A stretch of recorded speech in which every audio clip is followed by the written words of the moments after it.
to the trade issue because both Donald Trump and Hillary Clinton are against TPP. Republican Speaker of the House Paul Ryan reportedly got multiple standing ovations after voicing his support for the TPP at a retreat hosted by the Republican-leaning Koch brothers over the weekend.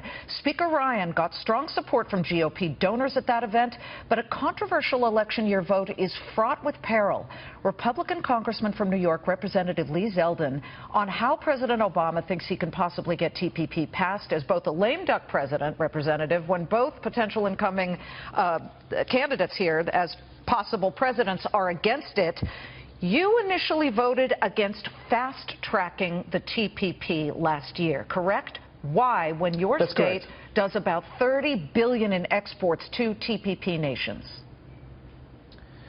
Well, the TPP wasn't yet finalized at that point. It was pretty close to being finalized. I do believe that we need to be setting out trade objectives at the beginning of negotiating as opposed to crafting negotiating objectives at the very end of negotiating a trade deal. So I believe that the whole process that we as a nation follow in negotiating these deals need to be much more effective. And when analyzing these trade deals, we need to be analyzing them in the framework of is this the best possible deal for the American economy, the American worker?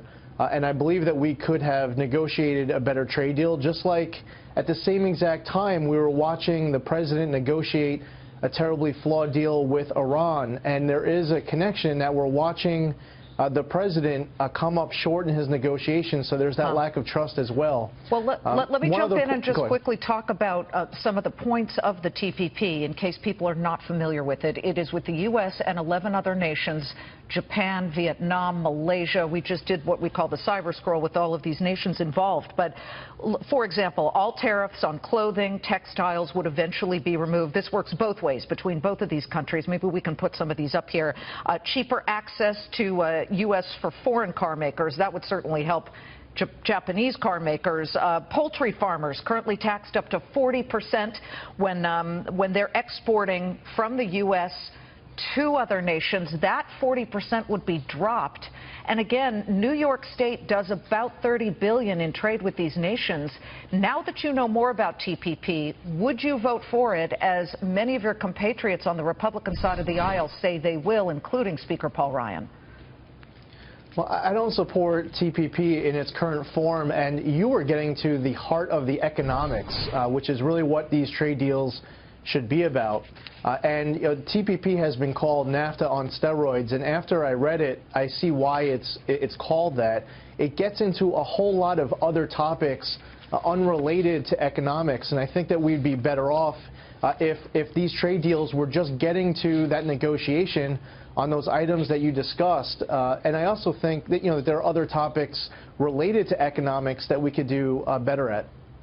Paul Ryan said over the weekend, reportedly, that the Republican Party has been taken over by populists who don't understand the benefits of multinational free trade. He did get standing ovations on that. What part of the TPP do you like, Congressman Zeldin? What part, if fixed, would you feel is enough to get you to vote for it? Well, I think that we need to trim the TPP down to just dealing with the economics, with those trade barriers, with all of the reasons why we're seeing our jobs leaving our country. We're seeing so much more being imported in than exported out.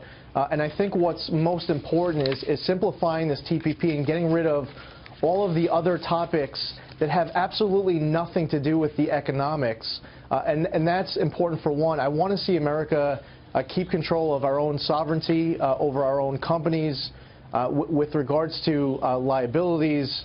So that aspect is important. As far as the tariff piece, I think that we can actually do better than what we negotiated in bringing down barriers on both sides of these trade deals. Listen, it's great to see you. Thank you. We'll be watching. And barriers down. Listen, free trade has been a hallmark of Republican thought. Appears to be changing, certainly with Donald Trump. Congressman Zeldin, thank you so much.